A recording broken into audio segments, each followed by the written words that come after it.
poucos instantes nós estávamos conversando ali com um grupo de pastores que estavam nos ajudando a preparar, naturalmente, essa escola bíblica e as perguntas que virão daqui mais um pouco. E nós estávamos dizendo aquilo que alguns já sabem, mas que outros ainda não se atinaram.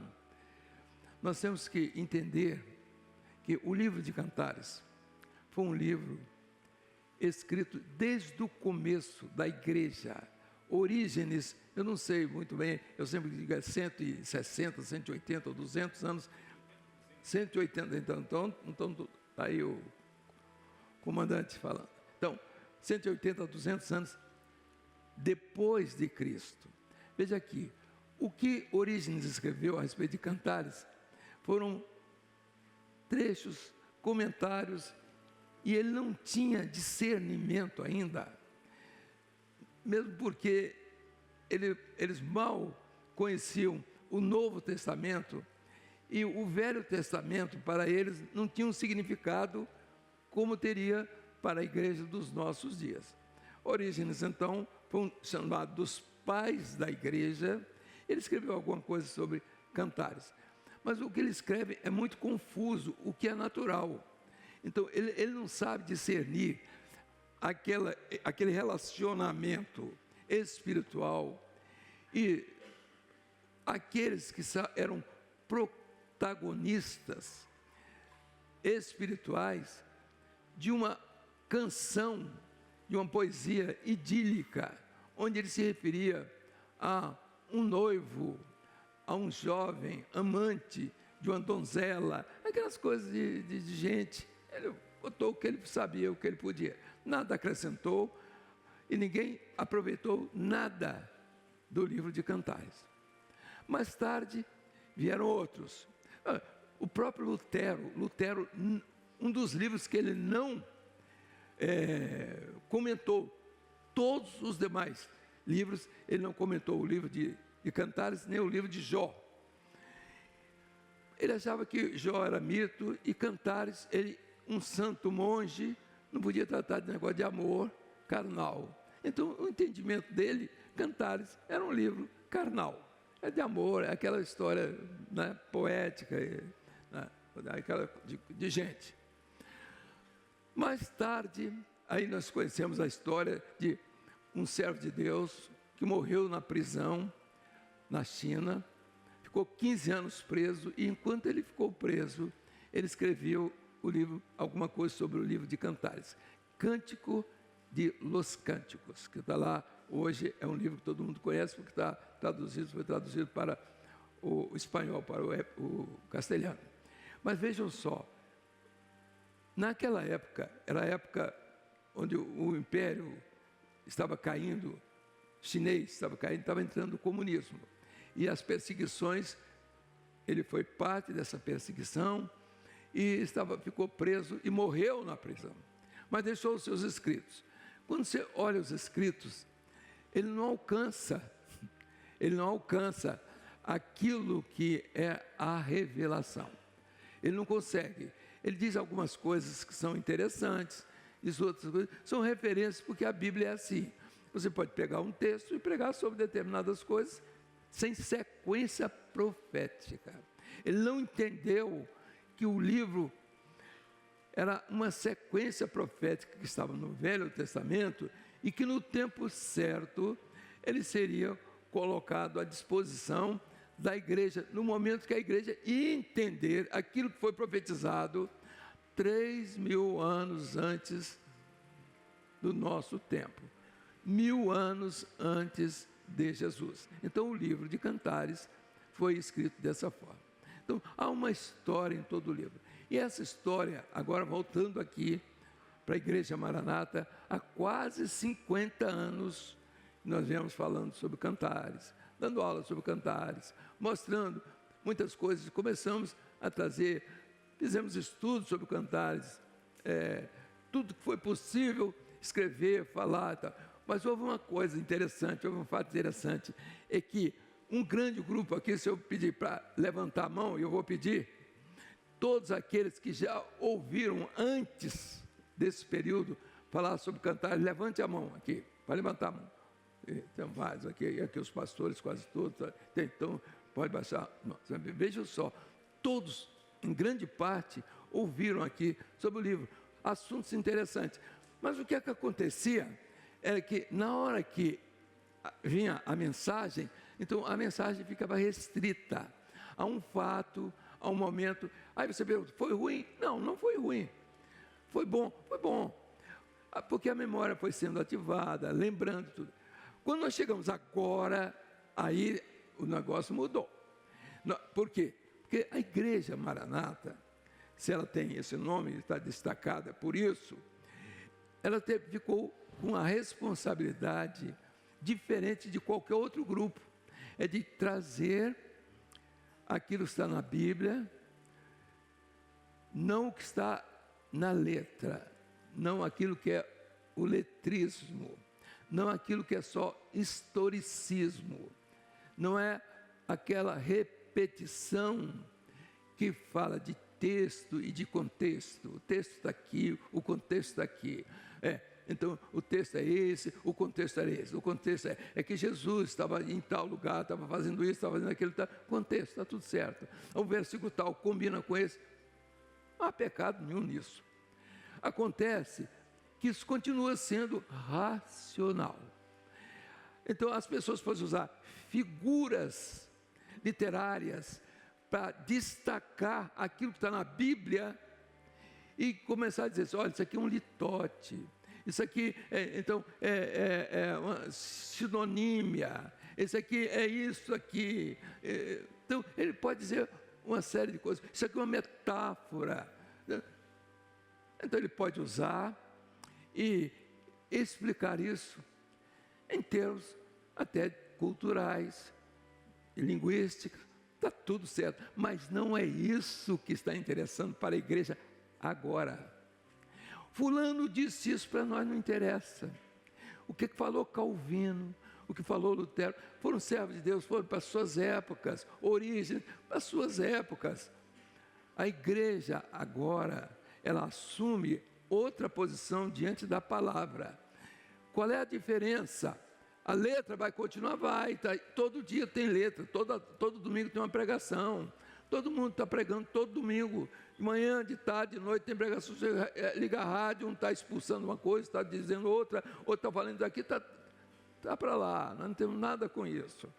O que nós temos que entender é que para nós, que começamos a entender o que é revelação, então nós vamos ver a história de Sansão, a história de Davi, então nós vamos encontrar as bodas de Caná da Galileia, nós vamos encontrar as 7 cartas do Apocalipse, vamos encontrar então, tudo revelado. Não, o Apocalipse, os entendidos historicamente, você pega igrejas, eles fazem estudos do Apocalipse, esse período aqui foi no período tal, esse já aconteceu, quer dizer, o livro já aconteceu, não é nada disso.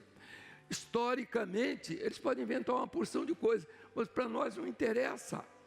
O que interessa é o profético. Onde nós estamos, de onde nós saímos e para onde nós estamos indo. É isso aí. Então, a Igreja Cristã Maranata, aqui, pelo menos com esse nome, até aqui, amanhã pode até mudar. Mas o projeto é esse, é mostrar o momento que estamos vivendo. E dizer uma coisa para que todos entendam. Nessa hora, nós estamos vendo o desabar de um chamado cristianismo. Está se acabando. Esse cristianismo que todo mundo está achando, vai fechar a igreja, ele vai continuar de pé, porque ele vai se juntar com o anticristo. Esse evangelho sem revelação é o que vai perdurar aí. A Bíblia vai continuar, a igreja vai ser arrebatada, o Espírito Santo retirará a revelação. E a igreja que vai ser vitoriosa nessa hora, na sua partida, é a igreja que conhece uma palavra revelada. Porque sem a revelação, a igreja está derrotada. Por quê? Porque a revelação é o mistério, a revelação é o profético, aquilo que é parte da eternidade, onde o Espírito Santo é quem comanda. E só nessa condição é que a igreja, como corpo de Cristo, será capaz de transcender. Você, como corpo, como parte também. A sua transcendência dessa para outra vida. Certamente morrereis. Todo mundo sabe disso. Mas aqueles que estão em Cristo, eles vão viver eternamente. E por quê? Porque o Evangelho é a eternidade que desceu para o homem, para tirar o homem, para levá-lo de volta. Só isso. É isso que você quer? É isso que eu quero? Então está tudo certo. Não é isso que você quer? Não, quero uma religião. Tá bom, toda religião é boa. Não quer ouvir todo dia pregação? Ótimo, ótimo. Pode ligar o nosso YouTube, tem pregação todo dia. Então, qualquer outro YouTube, qualquer outro, pregação tem todo dia. É isso que você gosta de ouvir? Gosta de ouvir. É canção de ninar. Quanto mais ouve pregação, mais dorme. Então, Jesus vem, ele está dormindo, é isso. Na hora que está no berço esplêndido, igual o Brasil, deitado em berço esplêndido, está aí. Todo mundo avançando e o Brasil só andando para trás. Eu quero dizer uma coisa, não me prendam por causa disso. Porque eu sou responsável por isso também. Somos todos nós responsáveis. Quando nós falamos mal, é porque também somos responsáveis. Mas estamos falando também uma brincadeira que isso todo mundo já conhece. Mas vejam só, e o nosso país, e eu quero dizer uma coisa, hein? De coisa ruim que tem no mundo, está aqui, mas eu quero morrer aqui. Não quero morrer em paraíso nenhum. Entendeu? Vocês lá do primeiro mundo, vamos para lá, vamos morrer lá. Eu quero morrer aqui. Que aqui eu tenho certeza que não vamos fazer aquilo que está se projetando nos Estados Unidos, fazer carne moída para servir de adubo. Sabiam? Vocês sabiam? Qual o pastor que sabia disso? Levanta a mão. 1, 2, porque eu falei lá na reunião, né? Você leu. Não, eu estou fazendo me promovendo, né? O que há? Meus irmãos, vejam a que ponto, é isso que eles querem fazer de vocês. Aqui, por enquanto, nós vamos ter um cantinho, né? E tem gente que, eu quero morrer, eu quero ser enterrado naquele cemitério de frente para o mar. É isso mesmo. Paga mais caro, mas quer morrer, quer ser enterrado de frente para o mar para ver o quê? É mais caro.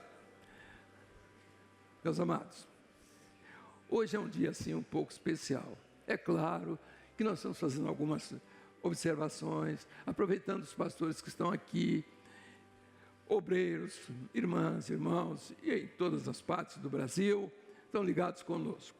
Mas vejam só, e também com o exterior, nós temos que estar advertindo, temos que estar lembrando de que nós não somos melhores do que os que não têm a revelação, nós somos piores, porque se nós fôssemos bons como os outros, não precisávamos de revelação, mas pelo fato de sermos ruins, o Senhor está nos dando as revelações, aquilo que é necessário, são mistérios que o cristianismo que está aí não tem mais mistério. Qual o mistério? Faz assim, planta bananeira, grita para cima, levanta as mãos, é esse o mistério? Você faz em qualquer circo isso, na beira da praia, nas academias, até um negócio até mais bem feito, um negócio assim, para lá, para cá. Olha aqui, nós vamos ter que entender que estamos chegando num final de uma dispensação. Não é uma brincadeira. Um milênio para o mundo já chegou para nós, ainda não. Certo? O milênio virá depois do ano 33, porque o ano 33 foi o Pentecostes. E a partir dali a igreja começou a contar. Se tivéssemos de contar, nós contaríamos. Então, o mundo vai se acabar no ano 33. Não fale isso. Ninguém sabe o dia nem a hora. Pode se acabar amanhã para você. E para muitos outros. Esperamos que todos continuem vivos, pelo menos até amanhã. Para não dar trabalho aqui. Meus irmãos, as perguntas vieram, Gilson me botou uma só e tem muitas respostas. Então ele me pegou ver o que ele quis. Boca. Os teus lábios são como o quê? Escarlate. Então, a cor escarlate é a cor do sangue que depois que sai do corpo, ele recebe uma oxigenação e ele tem aquela cor escarlate. A cor naturalmente de um sangue que está lá no interior, então é uma cor mais ou menos carmesim, cor, todos conhecem. Mas aquilo que o lábio, quando ele é aberto, há pessoas que não têm às vezes lábio, é como nasceu, cortaram a gilete, fazer pão, então meteu uma gilete. Os lábios não é assim, a 99%, mas isso não quer dizer nada. Quando você está de boca aberta, você não vê o vermelho dos lábios, não se destaca. E o vermelho dos lábios se destaca quando está de boca fechada. Aí vem a pergunta: o clamor pelo sangue de Jesus é de boca aberta ou de boca fechada? Fechada. Veja aqui, o sangue de Jesus tem poder. Olha aqui, não faça isso não. O camarada começou, nem era da obra. Chegou um bando de marginal na casa dele, a esposa era da obra, falava no clamor pelo sangue, ele começou a gritar, os camaradas vieram lá, quase mataram ele. Porque ele não sabia, ele pensou que gritar o sangue de Jesus ia fazer medo aos marginais. O clamor pelo sangue de Jesus é uma arma que pende nessa hora do pescoço, como a torre de Davi. A torre de Davi estava nos muros para saber de onde vinha o ataque, de que parte vinha, porque naquela época era isso, tinha os muros, tinha as torres, tinha o vigia, e ali nas torres eles tinham todo o material para a defesa e para o ataque, broquéis valorosos. Meus irmãos, teu pescoço, a igreja, ele olha, Jesus olha a igreja nessa hora, assim, todas as partes, tu és formosa, aí descreve sobre o cabelo, sobre o rosto, sobre, interessante, eu gostei muito da irmã, que fez uma referência a romã, teu rosto é como romã, e ela disse o seguinte, que a romã, quando você olha para ela pelo lado de fora, é uma casca feia. Eu acho que dos frutos assim, pelo lado de fora, mais feios, nem o abacaxi é bonito. A romã é feia pelo lado de fora, mas quando ela está aberta, os seus gomos, a cor do sangue, as várias facetas que brilham, então é a igreja, o teu rosto é como romã, né? Então, parte aberta, então é aquilo que está exposto para o mundo, é uma coisa diferente, não é aquela casca grossa de religião. Porque ela tem no seu interior o mistério do sangue de Jesus, que é a cor do sangue, que é o líquido, que é aquilo que embeleza, são aqueles fagos, aqueles bagos que emitem uma claridade, uma cor extraordinária, e muito mais do que isso, é usada como até para cura, E a romã, ela está nas vestes sacerdotais. Então, é um fruto mencionado aqui. Então, a igreja está nessa orla de um sacerdócio que está clamando, que está entrando no Santíssimo, com seu olhar nas romãs. Não é mais na orla dos vestidos, mas é no próprio rosto. Não é uma igreja que está esperando uma coisa que vai acontecer, mas é uma igreja que já está exposta. A outra coisa, evidentemente, então, quando o clamor, nós fazemos um clamor aqui audível, mas o clamor que nos leva à vitória, em certos momentos, é a sua comunhão com o Senhor. Querem ver? Um cidadão se converteu e ele sofreu uma ameaça, ele era militar, e se preparou e disse, não, hoje eu vou resolver aquele problema. Mas aí ele lembrou que ele devia fazer um clamor pelo sangue de Jesus. E aí fez o clamor pelo sangue de Jesus para atirar no camarada. Mas quando ele terminou o clamor, na porta, na saída da casa dele, estava o anjo. Olhou para ele e disse: o clamor foi que o livrou. E meus irmãos, muitas pessoas, nós temos muitos casos extraordinários que nos dão a vitória através do clamor no interior. Porque ali o Senhor diz assim: faça isso. E você faz aquilo que o Senhor está orientando, você se desvia do adversário. Tivemos casos assim, nós tivemos uma irmã aqui, ela tinha madrugada, ela entrou num beco e estava lá o cidadão lá, parado, esperando ela passar, não sabia o que ia fazer. Se ela ia, se voltava, ela disse assim: eu vou clamar pelo sangue de Jesus. E clamou no coração.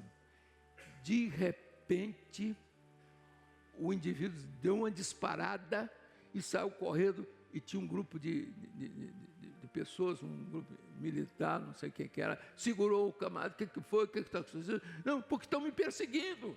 Ele viu um grupo de soldados ir de encontro a ele. Foi a libertação que aquela irmã teve.